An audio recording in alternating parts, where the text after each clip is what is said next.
यंदा नाशिकमध्ये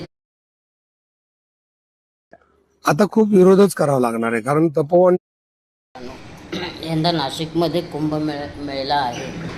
जे UP बिहारला झारखंडला कुठे झाला होता ते आता नाशिकमध्ये आहे. तर माझं म्हणणं एवढं आहे त्या कुंभमेळ्यासाठी जे कोणी साधू येतील त्यांच्यासाठी हजारो झाडं तोडण्यात येणार आहे नाशिकमध्ये तपोवनमध्ये. ठीक आहे, ते झाडं तोडून त्यांना राहण्यासाठी देणार हजारो लोक. तेवढे हजारो लोकांसाठी शौचालय, आंघोळ करण्यासाठी हे ते खाऊन पिऊन घाण करतील. सर्व इतर बाहेरचे लोक हे येतील, बाकीचे जनता एक कितीतरी लोक येतील, पूर्ण नाशिकची गंदगी करून टाकेल. सन्माननीय राजसाहेब ठाकरे यांनी नाशिकमध्ये कचरा पेटी बंद